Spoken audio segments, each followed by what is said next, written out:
అందరికీ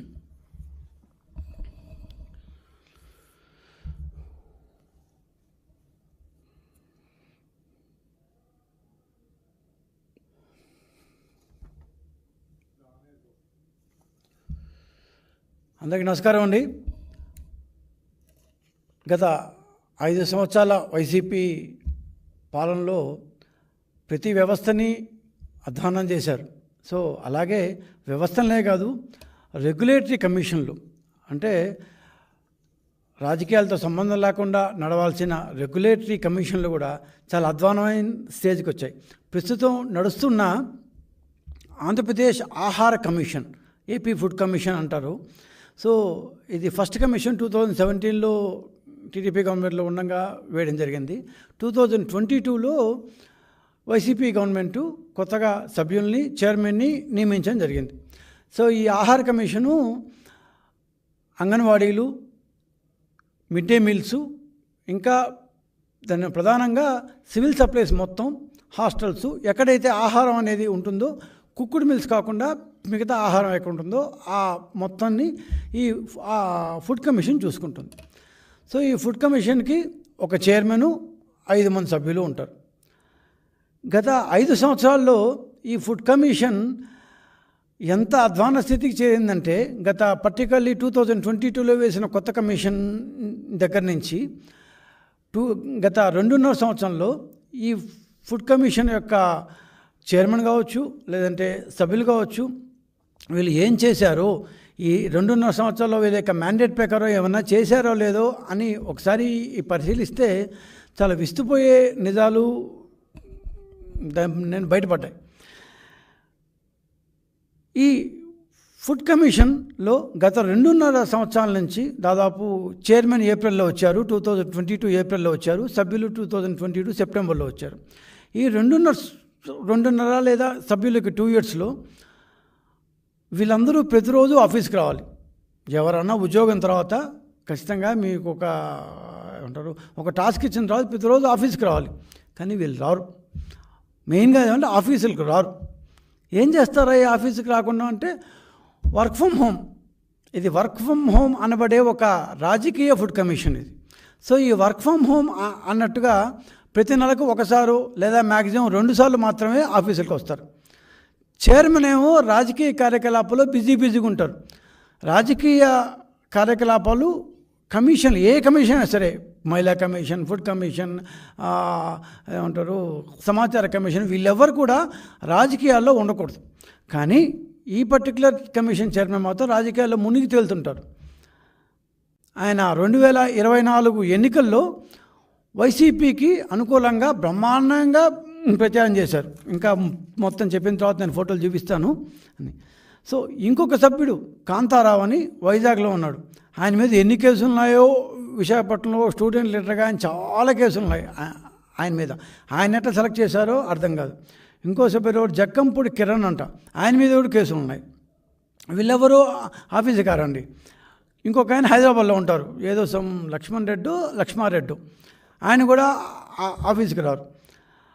ఇంకొక ఆమె ఎవడో వెస్ట్ గోదావరిలో, ఈస్ట్ గోదావరిలో ఉంటుంది. ఆవిడ కూడా ఎవ్రీ మంత్కి ఒకసారి అలా చూపుగా వచ్చిపోతారు. ఎవరికి వాళ్ళు ఇంట్లో మా ఊళ్ళో క్యాంప్ ఆఫీస్ పెట్టుకున్నాం అంటూ ఎవరు ఆఫీస్ కాదు. మరి ఆఫీస్ రాకపోతే ఇంక పనులేం జరుగుతాయంటే దేవుడి కనుక.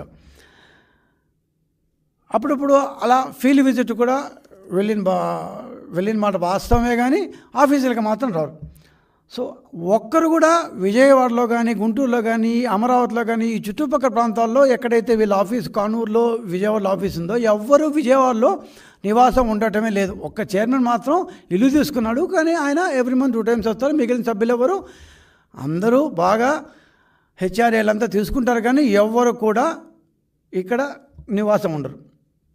పోనీ వీళ్ళకి ఏమైనా తక్కువ జీతాలు ఇస్తున్నారా అంటే, రాజకీయ కార్యకలాపాలు చేసుకుంటూ వాళ్ళ ఊళ్ళల్లో ఉంటూ ప్రతి సభ్యుడు 4,58,000 రూపాయలు జీతం తీసుకుంటాడు.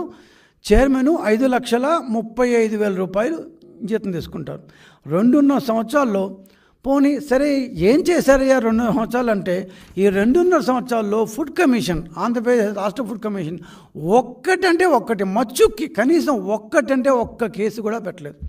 ఒక్క కేసు కూడా పెట్టకుండా 2.5 సంవత్సరాల పాటు గడిపేశారు. పోనీ ఏమైనా ప్రతి మంత్ మీటింగ్లు పెట్టుకుంటున్నారా అంటే చివరి మీటింగ్ జనవరి 30వ తేదీ పెట్టుకున్నారంట. గత 2 సంవత్సరాల్లో 6-7 మీటింగులు పెట్టారంట. అంటే ప్రతి మంత్ మీటింగ్ పెట్టుకోవాలి, మ్యాండేటెడ్ ఇది.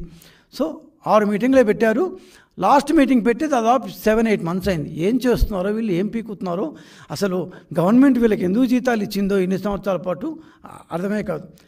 సరే, ఫస్ట్ పాయింట్, కమిషన్ అనేది ఒక జడ్జి హోదా.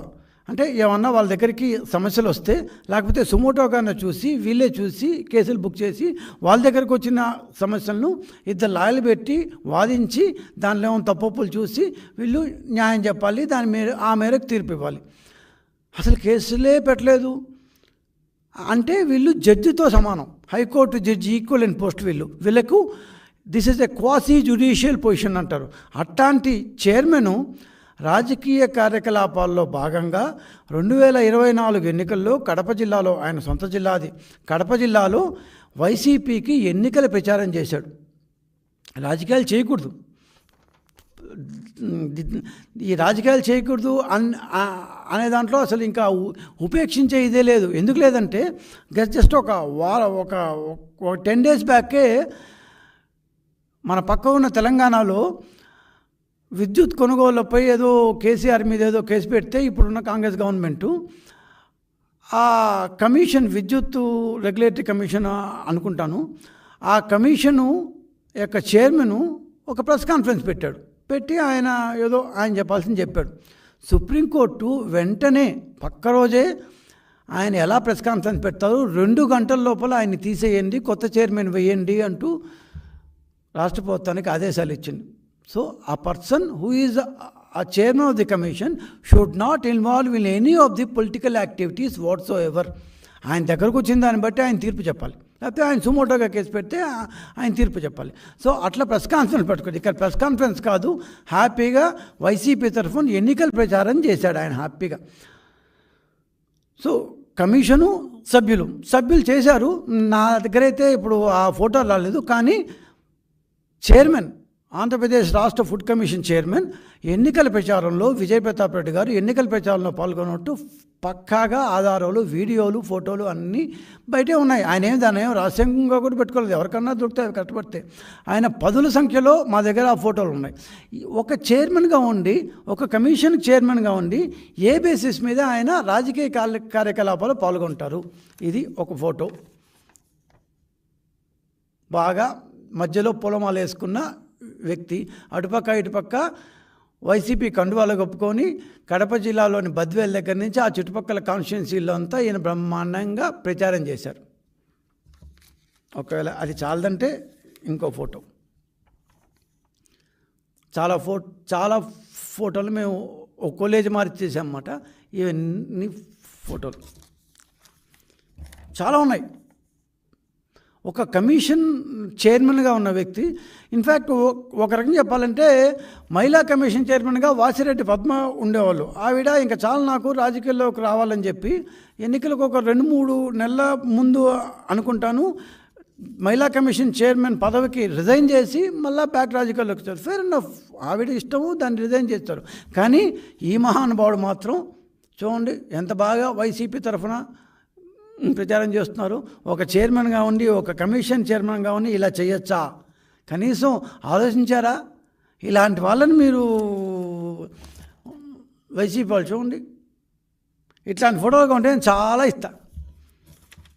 సో ఇట్లాంటి చైర్మన్ని మనం ఏం చేయాలి? ఇలాంటి వ్యక్తి ఒక కమిషన్లో పారదర్శకత ఉంటుందా? న్యాయంగా ఉంటారా? పార్షియాలిటీ లేకుండా ఉంటారా? సరే,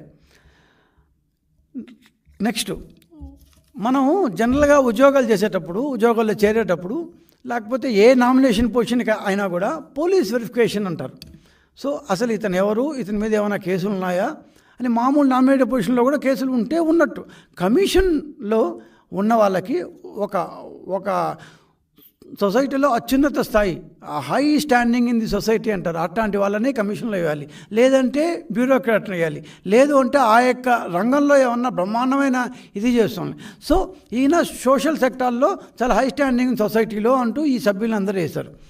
ఈ సభ్యుల మీద పోలీస్ కేసులు ఉన్నాయి. వీళ్ళు సభ్యులు కాకముందే వీళ్ళ మీద కనీసం 2-3 మీద పోలీస్ కేసులు ఉన్నాయంట. సో అప్పటి చీఫ్ సెక్రటరీ గారి నాయకత్వంలో ఒక సెలక్షన్ కమిటీ వేశారు.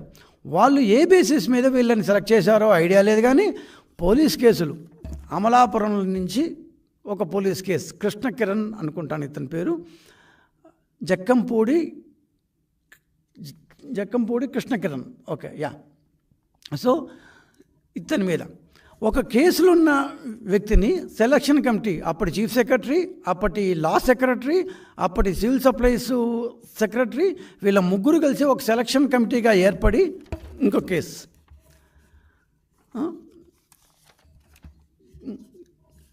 మాకే నాలుగు దొరికాయి. సో ఇన్ని పోలీస్ కేసులు ఉన్న వ్యక్తిని సభ్యుడిగా ఎలా నియమిస్తారు? ఇంకో వ్యక్తి ఉన్నారు కాంతారావు అని, ఆయన మీద ఎన్ని కేసులు ఉన్నాయో లెక్కలేవంట, దాదాపు 30-40 కేసులు ఉన్నాయంట. ఆయన ఏదో వైసీపీకి చెందిన విద్యార్థి నాయకుడు అంట, రకరకాల కేసులు ఉన్నాయి, ఇంకా పూర్తి డీటెయిల్స్ వస్తున్నాయి. ఇవన్నీ చీఫ్ సెక్రటరీకి ఇస్తాము, ఏం చేస్తారో చూద్దాం. ఇట్లాంటి పోలీస్ కేసులున్న వ్యక్తిని కమిషన్లలో ఎలా నియమిస్తారు? అన్నీ ఇది పబ్లిక్ డొమైన్లో ఉన్నాయి, మీరేం కష్టపడిన అవసరం లేదు, ఎవరికైనా దొరుకుతాయి, మేమేదో దాన్ని చేసింది లేదు. ఏ బేసిస్ మీద ఇచ్చారు? మూడోది, ఇన్ని సంవత్సరాలుగా వీళ్ళు ఉన్నారు కదా, ఎవరు దాదాపు 2 సంవత్సరాలుగా ఉన్నారు కదా, ఒక్క కేసు కూడా ఎందుకు వీళ్ళు పెట్టలేకపోయారు? ఈ చైర్మను దాదాపు ఒక 2 సంవత్సరాల పాటు తెగ ఫీల్డ్ విజిట్ చేశారు.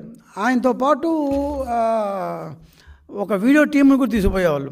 ఆయన అంగన్వాడీ చాలా తిరిగి నేను చూశాను వీడియోల్లో, తర్వాత మిడ్ డే మీల్స్కి తిరిగారు, కానీ అక్కడంతా చాలా తప్పులు ఉన్నాయి అని చెప్పిన వ్యక్తి మళ్ళీ ఆఫీస్కి వచ్చి, అసలు ఆఫీస్కి రారు అనుకోండి వేరే విషయం, ఆఫీస్కి వచ్చి కేసు ఎందుకు పెట్టలేదు? సాక్షాత్తు మంత్రి, ఇప్పుడు కొత్తగా కూటమి ప్రభుత్వంలో వచ్చిన మంత్రి మనోహర్ గారు నిర్వహించిన తనిఖీల్లో కాకినాడ పోర్టు నుంచి, చాలా పోర్టు దగ్గర నుంచి, యాంకరేజ్ పోర్టు దగ్గర నుంచి చాలా ఇతర ప్రాంతాల్లో దాచిన బియ్యం అక్రమ నిల్వలు కొన్ని వేల టన్నులు, 1, 2, 3 కాదు, కొన్ని వేల టన్నులు బియ్యం అక్రమ నిల్వలు బయటపడ్డాయి. తనిఖీలు జరిపే కొద్దీ కట్లపాము మారు వస్తూనే ఉన్నాయి. ఎన్ని బియ్యం బస్తాలు? 20,000 టన్నులు, 30,000 టన్నులు అని చెప్తున్నారు. కాకినాడ కలెక్టర్, ఇప్పటి కాకినాడ కలెక్టర్ షణ్మోహన్ గారు కాకినాడ యాంకరేజ్ పోర్ట్ నుంచి గత 3 ఏళ్ళుగా రీసైకిల్ చేయబడిన రేషన్ బియ్యం 750 కోట్లు పైగా విలువ చేసే రేషన్ బియ్యం రీసైకిల్ చేయబడి ఆఫ్రికాకి, ముఖ్యంగా ఆఫ్రికాకి తరలిపోయిందని కలెక్టర్ గారు వారం క్రితం చెప్పారు. మరి గత 2.5 సంవత్సరాలుగా వైసీపీ ప్రభుత్వం వేసిన ఈ రాష్ట్ర ఆహార కమిషన్ దృష్టికి ఇవేవి రాలేదా? ఎందుకు రాలేదు? సుమోటాగా వాళ్ళు చూడలేదా? పేపర్లో అసలు చూడరా? ఆహార కమిషన్ ఏం చేస్తుంది? పనిచేస్తుంది అసలు లేదా? ఎందుకు ఆహార కమిషన్ మళ్ళీ ఇంకా ఒక్క కేసు కూడా వీళ్ళు ఇన్ని వేల టన్నులప్పుడు ఒక్క అక్రమ బియ్యం దాన్ని తరలింపు కూడా వీళ్ళే ఇక దృష్టికి రాలేదా? వైసీపీ ప్రభుత్వం కాబట్టి వాళ్ళ మీద ఎవరు కంప్లైంట్ ఇచ్చేవాళ్ళు లేరు కాబట్టి వీళ్ళు చేయలేదా? పోనీ సుమోటోగా పెట్టచ్చుగా, పోనీ కంప్లైంట్ ఇచ్చినా ఆహార కమిషన్ తీసుకోలేదా? వార్తాపత్రికల్లో మనం రోజు చదువుతూనే ఉంటాం, కొన్ని 100 కేసులు చదువుతాం రోజు, మరి అవేవి ఆహార కమిషన్ దృష్టికి పోలేదా? అడ్రస్ న్యూస్ అంటాం మేము. సో అడ్రస్ న్యూస్ వచ్చినప్పుడు ఖచ్చితంగా ఈ ఆహార కమిషన్ దాన్ని కాగ్నిజెన్స్లోకి తీసుకొని జిల్లా కలెక్టర్ పంపించాలి కేసు పెట్టి. That is the mandate of the commission. మరి ఎందుకు ఒక్క కేసు కూడా చూడలేదు వాళ్ళు? అందులో అనుకోవచ్చు, అరే ఈయన 2022 ఏప్రిల్లో వచ్చాడు చైర్మన్ గారు, అంగన్వాడీలు మధ్యాహ్న భోజన పథకాలను ఆకస్మికంగా తనిఖీ చేస్తున్న వీడియోలన్నీ సోషల్ మీడియాలో చాలా చూసాం మేము, ఆయన బ్రహ్మాండంగా చేశారు అని. నిజమే, మరి మేము కూడా చాలా చూసాం, కానీ కేసులు మాత్రం లేవు. అసలు ఈ ఆహార కమిషన్ ఏంది అంటే, పౌర సరఫరాల శాఖ ద్వారా జరుగుతున్న పేద ప్రజలకు రూపాయి కేజీ బియ్యం ఇస్తున్నాం కదా, ఆ బియ్యం నిర్వహణ మీద పర్యవేక్షణ, రైస్ మిల్లుల ద్వారా వచ్చిన ఇష్యూలు, ఆ యొక్క ప్రొక్యూర్మెంట్ ఇష్యూలు, పాఠశాలలో మధ్యాహ్న భోజన పథకాలు, అంగన్వాడీలో భోజనాలు, హాస్టళ్లలో ఆహార సదుపాయాలు, వీటన్నిటి మీద వచ్చే ఫిర్యాదులు, సుమోటాగా తీసుకోవాల్సిన చర్యలు, వీటి కోసం ఈ కమిషన్కి స్టాట్యూటరీ హోదా ఇచ్చారు, క్వాసీ జ్యుడిషియల్ స్టేటస్ హోదా ఇచ్చారు. ఇన్ని ఇచ్చిన తర్వాత వీళ్ళ దృష్టికి ఒక్క కేసుకు రాలేదంట. సో వైసీపీ ప్రభుత్వంలో ఉండగా బియ్యం అక్రమ నిల్వలు ఎందుకు బయటపడలేదు? అయిపోయిన తర్వాత మాత్రం బయటపడుతున్నాయి, ఎన్ని సంవత్సరాలు ఎందుకు బయటపడలేదు? అది బియ్యం దారి మళ్లింపు కావచ్చు, బియ్యం రీసైక్లింగ్ కావచ్చు, బియ్యం ఇవ్వట్లేదన్న ఫిర్యాదు కావచ్చు, సమయానికి రావట్లేదని కంప్లైంట్లు కావచ్చు, బియ్యం అక్రమ నిల్వల మీద విజిలెన్స్ దాడులు కావచ్చు, జిల్లాలో పౌర సరఫరాల శాఖ చూసే జాయింట్ కలెక్టర్ పెట్టిన 6A కేసులు కావచ్చు, ఇవేవి ఆహార కమిషన్ దృష్టికి రాలేదా? ఒక్క కేసు దొరకలేదా బాబు నీకు? మళ్ళా నువ్వు దాన్ని ఏమంటారు, వీడియోలో 100 చెప్తారు మీరు. మీరు ఆడంబరంగా చేసిన అంగన్వాడీ మధ్యాహ్నం భోజన పథకాల తనిఖీల్లో కూడా మీకు ఏమీ బయటపడలేదా? మరి అంతమందిని తిట్టావు, సస్పెండ్ చేస్తా ఉన్నావు, దాన్ని హుంకరింపులు చేశారు, అంత పెద్ద వీడియోలో చెప్పారు కదా. ఆ యొక్క తనిఖీల్లో మనం ఆ వీడియోలు చాలామంది చూసే ఉంటారేమో, అరుపులు, ఇన్స్టెంట్ జస్టిస్, సస్పెండ్ చేసేయండి, తీసేయండి, దాన్ని పీకేయండి, మార్చేయండి అని తీర్పులు ఇచ్చేసేవాళ్ళు, కేసులు పెట్టేస్తా ఉంటూ హుంకరించేవాళ్ళు, అధికారులు సస్పెండ్ చేసేంటూ అక్కడికక్కడే ఆదేశాలు ఇచ్చేశారు. చాలా చూశాను నేను కూడా, కానీ ఒక్క కేసు కూడా పెట్టలే. ఒక్క కేసు కూడా పెట్టను ఆహార కమిషన్. ఏమి చేసింది 8 సంవత్సరాల పాటు? ఇది ఒక్కొక్కసారి వైసీపీ ఎలా రాజ్యం చేసింది అని చూస్తుంటే కడుపులో ఆవేదన తన్నుకొస్తుంది. అరే ఇంత జీతాలు తీసుకున్నారు వీళ్ళు, ఆయన చేసే ఆ వీడియోలు చేసి అసలు ఆయనకి వీడియోలు ఎట్టొస్తారు నాకు అర్థమయ్యేలా. అంటే ఈ ఫుడ్ కమిషన్ డబ్బో సొంత డబ్బో నాకు తెలియదు, కానీ ఆయన ఏమంటారు ఒక వీడియో రికార్డింగ్ టీముడు కూడా ఆయన తీసుకుపోయేవాళ్ళేమో బహుశా. చూస్తే అమ్మ ఓర్నాయన బ్రహ్మాండం చేసేస్తున్నాడు అనుకునేవాళ్ళం. ఇన్ని వీడియోలు తీసినప్పుడు పౌర సరఫరాల శాఖలో బియ్యం వీడియోలు ఆయనకేం దొరకలేదేమో పాపం. ఒక్క కేసు కూడా పెట్టలేదు అనేది మాత్రం వాస్తవం. అసలు ఆహార కమిషను ఎందుకు అసలు వీడియోలు తీయాలి? అట్లా తీయచ్చా? తీసి దాన్ని సోషల్ మీడియాలో, గూగుల్ డ్రైవ్లో ఆయన సొంత దీంట్లో పెట్టుకొని డబ్బులు సంపాదించుకోవచ్చా? చేయకూడదు. అసలు ఆహార కమిషన్ యొక్క మ్యాండేట్ ఏంటి అంటే, కొన్ని రూల్స్ అండ్ రెగ్యులేషన్స్ ఉన్నాయి.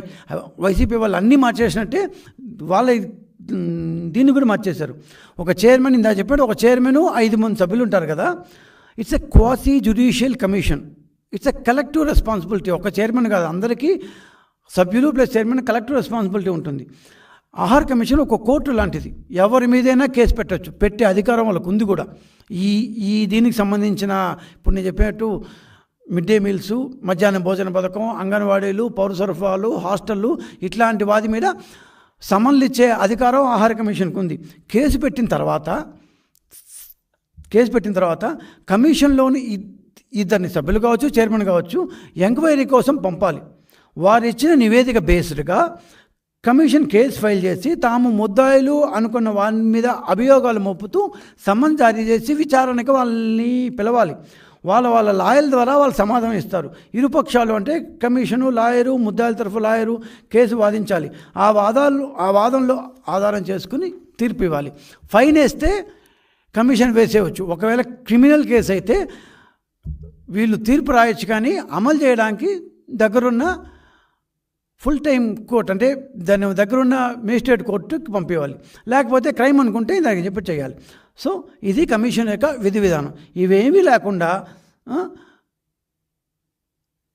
ప్రతిసారి ఏదో ఆకస్మిక తనిఖీలు అంటూ చేసి వీడియోలు తీసి చంపేస్తాను, పొచ్చేస్తాను నుండి చేసి చివరికి ఒక్క కేసు కూడా పెట్టాల. కనీసం ఇంత చేసిన తర్వాత కేసులు పెట్టారా అంటే ఆ కేసులు పెట్టాల. రోజు ఆఫీస్కి రావడం, నేను అన్నట్టు వీళ్ళందరూ రోజు ఎందుకు ఆఫీస్కి రావాలి? అసలు వీళ్ళకి మళ్ళా ఒక ఏమంటారు దాన్ని, ఫోటో రికగ్నిషన్ సాఫ్ట్వేర్ ఉంది, మామూలు సంతకాలు పెట్టేది ఉంది.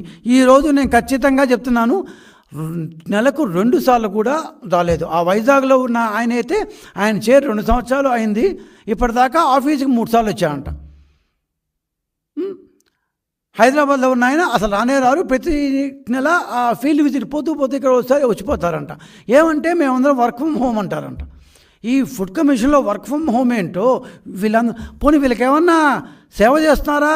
వీళ్ళేం ధర్మకర్తలు కాదు, వీళ్ళకి బ్రహ్మాండమైన జీతాలు కూడా ఉన్నాయి. ప్రతి సభ్యుడికి 4,58,000 రూపాయలు ప్రతి మంత్కి వస్తుంది, ట్యాక్స్ కాకుండా 4,58,000 రూపీస్. చైర్మన్కి 5,35,000 రూపాయల జీతం వస్తుంది ట్యాక్స్ కాకుండా. మరి ఇంత ఉన్నప్పుడు వీళ్ళు ఆఫీసులు ఎందుకు రారు? పొద్దున 9 కాపుతా 10కో 11కో వచ్చి 5 దాకా ఉండాలి కదా. వీళ్ళకు ఒక పెద్ద కోర్ట్ రూమ్ కూడా ఉంది. ఇప్పుడు చాలా దాదాపు ఏమంటారు 1000 స్క్వేర్ ఫీట్ పైన ఉండే పెద్ద కోర్ట్ రూమ్ ఉంది. 2 బోన్లు ఉన్నాయి, అన్నీ ఉన్నాయి. ఒక్కసారి కూడా కోర్టు పెట్టిన అసలు కేసే బుక్ చేయకపోతే కోర్టు ఏంది నా బొందా, ఒక్క కేసు కూడా పెట్టలేదు. ఒక్కసారి కూడా కోర్టు ఇంతవరకు ఇచ్చేయలేదు. వీళ్ళు ఆహార కమిషన్ ప్రతి నెల ఒక మ్యాండేటరీగా ఒక మీటింగ్ పెట్టుకోవాలి ఖచ్చితంగా. ఇంతవరకు ఈ 2 సంవత్సరాల్లో 5-6 మీటింగ్లు పెట్టారంట. చివరి మీటింగు మొన్న 2024 జనవరి 30 పెట్టారు. ఇప్పుడు ఏంది ఇది జూలై 31 అంటే 6 నెలలు అయిపోయింది. మధ్యలో 1.5 మంత్ ఏమంటారు మన ఎన్నికల కోడ్ అనుకుందాం. అయినా కూడా ఈ ఎన్నికల కోడ్ అయిపోయింది, ఎలక్షన్లు పూర్తి అయిపోయినాయి.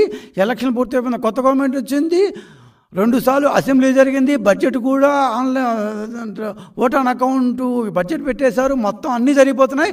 ఈరోజు కూడా కొత్త గవర్నమెంట్ వచ్చిన తర్వాత కూడా ఏమీ మారలేదు, అలాగే ఉంది. వాళ్ళెవ్వరూ ఆఫీస్కి రావట్లేదు, సభ్యులు ఎవరు ఆఫీస్కి రావట్లేదు. వచ్చి జీతాలు తీసుకొని జీతాలకు వచ్చే ముందు రోజు ఎప్పుడో ఒక రోజు మాత్రం వచ్చిపోతున్నారు. నెలకు ఒక రోజు వచ్చి 4,35,000 రూపాయలు, సభ్యులు 5,38,000 రూపాయలు చైర్మన్ తీసుకొని హ్యాపీగా జాలీగా వాళ్ళ ఊళ్ళో పోయి కూర్చుంటున్నారు. దీనికోసమా వీళ్ళకిచ్చింది. మిస్టర్ జగన్మోహన్ రెడ్డి గారు, మీ అంతా అయిపోయి వెళ్ళిపోయారు. ఇప్పుడు మిమ్మల్ని అడిగి కూడా దండగే. కాకపోతే ఒకసారి చూడండి, మీరు పెట్టిన సెలక్షన్ కమిటీనో అప్పటి చీఫ్ సెక్రటరీనో ఎంత మహనీయుల్ని మీరు కమిషన్ సభ్యులుగా సమాజంలో ఒక స్థాయి హై స్టాండింగ్ ఉన్న వ్యక్తులు వీళ్ళు. దీనికి ముందు తెలుగుదేశం ప్రభుత్వం ఒక కమిషన్ వేసింది. ఒక 22 దాకా వాళ్ళు ఉండేవాళ్ళు. వాళ్ళు దాదాపు 393 మంది వ్యక్తుల మీద దాదాపు 14 కేసులు బుక్ చేస్తున్నారు. 14 కేసులు, 393 మంది వ్యక్తులు. నాట్ ఓన్లీ ఒక్క కాకినాడ యాంకరేజ్ పోర్ట్ ఒకటే కాదు, కాకినాడ యాంకరేజ్ పోర్టు, కోడిగుడ్ల మీద 3 కేసులు, రకరకాల కేసులండి. ట్యాబ్లో ఫామ్ చాలా స్మాల్గా ఉంది. కావాలి మొత్తం ఈ ఫోటోలు, ఈ కేసు విషయాలు, ఇంతకుముందు పెట్టిన కమిషన్ ఎలా పనిచేసింది, ఈ కమిషన్ ఎందుకు కేసులు పెట్టలేదు, ఇవంతా మేము విలేకరులకు ఇస్తాము, మొత్తం ప్రెస్లోకి దాన్ని సర్క్యులేట్ చేస్తున్నాము. ఎందుకు వీళ్ళెవ్వరూ చేయలేకపోయారు, ఇంతకుముందు కమిషన్ మాత్రం ఇన్ని కేసుల్ని ఏ విధంగా పెట్టగలిగింది, వీళ్ళు ఎందుకు పెట్టలేకపోయారు. కోవిడ్ లాక్డౌన్ ముందు దాకా పాత కమిషన్ ఇంతకుముందు కమిషన్ పనిచేయించింది. ఆ తర్వాత అప్పటి వైసీపీ గవర్నమెంటు వీళ్ళని యమయాతనలు పెట్టింది. ఫీల్డ్ విజిట్ పోకూడదు, కోర్టు నిర్వహించకూడదు. ఆ కమిషన్ మీదనే వాళ్ళ రైస్ మిల్లర్లు కోర్టులో వేశారు. కోర్టు స్టే ఇచ్చింది. కమిషన్ కేసు పెడితే కమిషన్ మీదే కేసు వేశారు అప్పటి వైసీపీ రైస్ మిల్లర్లు. కోర్టు స్టే ఇచ్చింది. సో ఆ కమిషన్ కాలం అయిపోయిన తర్వాత వచ్చిన ఇప్పటి కమిషన్ కాకినాడ యాంకరేజ్ పోర్ట్ మొదలుకొని వివిధ పౌర సరఫరాల కేసులు, కోడిగుడ్లు సరఫరా కేసులు, కోడిగుడ్లు నాణ్యత, చిన్నవి పెద్దవి, ఆ యొక్క కోడిగుడ్లు సరఫరాదారుల మీద పెట్టిన కేసులు, అంగన్వాడీ కేసులు, వివిధ దశల్లో ఉన్న వాదనలు, ఇవన్నిటిని కట్టగట్టి మూలేస్తారు. అంటే ఒక కమిషన్ అయిపోతే ఆ కమిషన్ కాలంలో పెట్టిన కేసులన్నింటినీ కూడా మూసేస్తామా? ఈ వైసీపీ పెట్టిన ఆహార కమిషన్ వాళ్ళు ఇదే అనుకున్నారు. అది వాళ్ళు పెట్టిన కేసులు కదా, మన వాళ్ళు ఉంటారేమో, అందుకని ఆ కేసులన్నీ మర్చిపోండి, మేము కొత్తగా చేస్తామన్నారు. వీళ్ళు కొత్తగా కేసు పెట్టింది లేదు, పాత కేసుల్ని చేసింది లేదు. మరి ఏం చేసింది కమిషను? జీతాలు మొత్తం తీసుకున్నారు. 4,38,000 సభ్యులు, 5,35,000 చైర్మన్. కనీసం వీళ్ళు ఎలాగో కేసు పెట్టలేదు. పాత కమిషన్ పెట్టిన కేసు వల్ల వీళ్ళు ఏదో చేసి ఉండొచ్చు కదా. వాటి వాదనలు పూర్తి చేసి జడ్జిమెంట్కు రెడీగా ఉన్న స్థాయిలో చాలా ఉన్నాయి, అవన్నీ ఇచ్చి ఉండొచ్చు కదా. మరి ఏం చేశారు? ఈ ఆహార కమిషన్ అసలు ఎందుకు పెట్టారంటే, కింద స్థాయిలో ఉన్న వ్యక్తులకి డెలివరీ సర్వీసెస్ సరిగా జరగకపోతే వాళ్ళకి ఏమంటారు స్టేపుల్ ఫుడ్, రైస్ కావచ్చు, లేకపోతే అంగన్వాడీలు కావచ్చు, ఆహారం కాబట్టి దీనికి ఒక జాతీయ స్థాయిలో ఒక ఏమంటారు అపిలేట్ కమిషన్ కూడా, ఆ అధికారులు కూడా వీళ్ళకే ఇచ్చి ఒక బ్రహ్మాండమైన ఒక కమిషన్ పెట్టారు. అందుకే జీతభత్యాలు కూడా చాలా ఏమంటారు హైకోర్టు స్థాయి ఇచ్చారన్నమాట. ఒక హైకోర్టు జడ్జి స్థాయి. ఈ ఆంధ్రప్రదేశ్లో ఫుడ్ కమిషన్ చైర్మన్కి వచ్చే జీతం 4-5 తప్ప ఇంకెవరికి రాదు. నాకు ఉన్న అవగాహన మేరకు ఫుడ్ కమిషన్కి వచ్చే జీతం ఇంకొక 2-4 వస్తుంది అనుకుంటా అండి. ఒకరు ఆర్టీఐ చీఫ్ కమిషనరు, ఇంకోరు హైకోర్టు చీఫ్ జస్టిస్, ఇంకోరు మన రాష్ట్ర డీజీపీకి, ఇంకోరు చీఫ్ సెక్రటరీకి. మేబీ ఇంకేమైనా ఒకరిద్దరికి ఏమన్నా రావచ్చాము. సో 5-6 మందికి అంత జీతం ఉంది ఈ రాష్ట్రంలో. ఎందుకు అంత జీతం పెట్టారంటే మీరు బాగా పనిచేస్తారని. మీరు కూర్చొని మీ పార్టీ తరఫున హ్యాపీగా ప్రచారం చేసుకుంటున్నారు. ఇది ఒక ఎంత తెలివి చూడండి. అందరూ కండువాలు వేసుకుంటారంట ప్రచారంలో. ఈయనొక్కడు కండువా వేసుకోకుండా ప్రచారం చేస్తే అది లెక్కలోకి రాదని ఆయన ఫీలింగు. సో ఇట్లాంటి కమిషను మనం ప్రక్షాళన చేయకపోతే, ప్రభుత్వానికి మా యొక్క విన్నపం ఏంటి అంటే, ఆహార కమిషన్ ఒక స్టాట్యూటరీ కమిషన్, నేను కాదంటలేదు, అది ప్రజల కోసం పెట్టబడిన కమిషన్. సో ఇలా కనీసం ఆఫీసు కూడా రాకుండా అప్పుడప్పుడు ఫీల్డ్ విజిట్ అంటూ కాలం గడిపేస్తూ ఒక్క కేసు కూడా పెట్టకుండా రాజకీయ కార్యకలాపాల్లో మునిగి తేలుతున్న ఈ కమిషన్ను, మొత్తం ఆహార కమిషన్నే నిర్వీర్యం చేశారు. దయచేసి ఏమి చర్యలు తీసుకుంటే బాగుంటుందో ప్రభుత్వం ఆలోచించాలి. కళావిహీనంగా మారిపోయిన ఈ కమిషన్ను మళ్ళా క్రియాశీలకంగా చేయాల్సిన బాధ్యత కొత్తగా వచ్చిన ప్రభుత్వం మీద ఉంది. ప్రజలు ఈ కూటమి యొక్క ప్రభుత్వం మీద ఆశలు పెట్టుకున్నారు. ఒక్క గవర్నమెంట్ వ్యవస్థలే కాదు, ఇట్లాంటి కమిషన్ వ్యవస్థలను కూడా చేసి మట్టమాన సరుకు అంటారు కదా, ఇంతకంటే కిందకి దిగిపోలేదు అన్న స్థాయిలో కమిషన్లు కూడా నాశనం చేసేసి ఇష్టం వచ్చిన వాళ్ళు నియమించి కోర్టు కేసులు ఉన్న వాళ్ళని కమిషన్లో ఏ విధంగా చేస్తారు? ఒకవేళ లోపలికి వచ్చిన తర్వాత రాజకీయ కార్యకలాపాలు ఏ విధంగా చేస్తారు? కనీసం ఆఫీస్కి రావాలి కదా, కేసులు పెట్టాలి కదా, వినాలి కదా, నువ్వు అసలు తీర్పులు ఇవ్వాలి కదా. ఏమీ చేయకుండా నువ్వు 2 సంవత్సరాల పైచిలు కాలం మీరు గడిపేస్తే ఈ ఆహార కమిషన్ని ఖచ్చితంగా తక్షణమే ప్రక్షాళన చేయాల్సిన అవసరం పూర్తి స్థాయిలో ఉంది. ఆల్రెడీ మంత్రి గారు నాదెండ్ల మనోహర్ గారు పలు ఆకస్మిక తనిఖీలు చేశారు. కొన్ని వేల టన్నుల బియ్యాన్ని పట్టుకున్నారు. అంతంత బియ్యాన్ని పట్టుకుంటే ఇన్ని సంవత్సరాల పాటు అట్లాంటి ఏమంటారు దారి ముల్లింపుని అడ్డుకోవడానికి పెట్టిన ఈ ఆహార కమిషన్ ఏం పీకింది అనకూడదేమో, బట్ అంతకంటే మంచి కూడా దొరకట్లేదు. ఏం చేసింది? ఏమీ చేయలేదు. ప్రజల డబ్బుని బొక్కేశారు. దయచేసి దాన్ని ఏమన్నా ప్రభుత్వానికి పార్టీ తరఫున వినపం అంటే ఏం చేస్తారో, వాళ్ళని తీయేస్తారో ఉంచుతారో, వాళ్ళని తీలేం కాబట్టి అట్లే పెడతారో, వాళ్ళు కమిషన్ కాబట్టి ఏం చేస్తారో మొత్తం మీద ప్రక్షాళన చేయాల్సిన అవసరం మొత్తం ఖచ్చితంగా ఉంది. ధన్యవాదాలు.